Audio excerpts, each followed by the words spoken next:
ക്യാമ്പസുകളിൽ ലഹരി ഇടപാടുകൾക്ക് സമൂഹ മാധ്യമ കൂട്ടായ്മകൾ പ്രൈവറ്റ് ഇൻസ്റ്റഗ്രാം ഗ്രൂപ്പുകളിലാണ് ഡീലുകൾ നടക്കുന്നത്. ആവശ്യപ്പെടുന്ന അളവിലുള്ള കഞ്ചാവ് പറയുന്ന സമയത്തെത്തിക്കാൻ വൻ ശൃംഖലയാണ് ഉള്ളത്. അയൽ സംസ്ഥാനങ്ങളിൽ നിന്ന് വൻതോതിൽ കഞ്ചാവ് എത്തിക്കാൻ ലഹരി മാഫിയ ഇത് കിലോ കണക്കിനുള്ള അളവുകളിൽ വാങ്ങി ക്യാമ്പസിലെത്തിക്കാൻ മറ്റു സംഘങ്ങൾ ഇവരിൽ നിന്ന് കഞ്ചാവ് വാങ്ങി കോളേജുകളിലേക്കും സ്കൂളുകളിലേക്കും എത്തിക്കാൻ വിദ്യാർത്ഥികൾ തന്നെ ഉൾപ്പെട്ട കണ്ണികൾ. ലഹരിക്കടിമകളായി ചോദിക്കുന്ന പണം നൽകി ചെറു കഞ്ചാവ് പൊതികൾ വാങ്ങുന്ന മറ്റു വിദ്യാർത്ഥികൾ. ഇങ്ങനെയാണ് ഈ കണ്ണികൾ. ഓരോ വിഭാഗത്തെയും പ്രത്യേകമായി ഒരുമിപ്പിക്കാനും ആശയവിനിമയത്തിനുമാണ് ഇൻസ്റ്റാഗ്രാം ഉൾപ്പെടെയുള്ള സമൂഹമാധ്യമ അക്കൗണ്ടുകൾ ഉപയോഗപ്പെടുത്തുന്നത്. മറ്റു സമൂഹ മാധ്യമങ്ങളെക്കാൾ ഇൻസ്റ്റാഗ്രാമാണ് വിദ്യാർത്ഥികളും യുവാക്കളും ഏറ്റവും അധികം ഉപയോഗിക്കുന്നത് എന്നതിനാൽ ലഹരി ഇടപാടുകൾക്കായി ഇൻസ്റ്റാ ഗ്രൂപ്പുകൾ തന്നെയാണ് ഉപയോഗപ്പെടുത്തുന്നത്.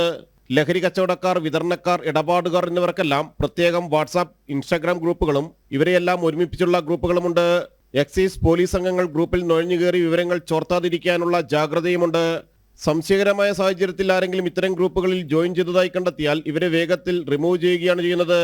ക്യാമ്പസുകളിൽ എന്തെങ്കിലും ആഘോഷങ്ങൾ നടക്കുന്നുണ്ടെങ്കിൽ പുറത്തുനിന്നുള്ള ലഹരി സംഘങ്ങളും അകത്തുള്ള ഇടനിലക്കാരും തമ്മിൽ നിരന്തരം ആശയവിനിമയം നടക്കും.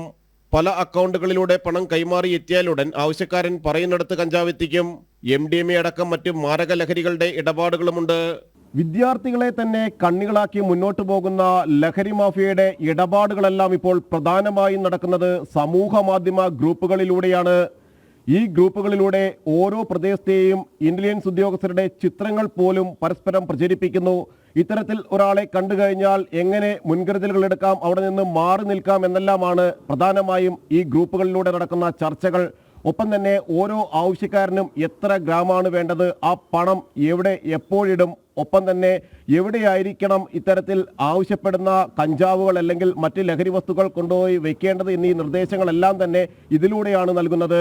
ജിജീഷ് കരുണാകരൻ, ജനം, കൊച്ചി.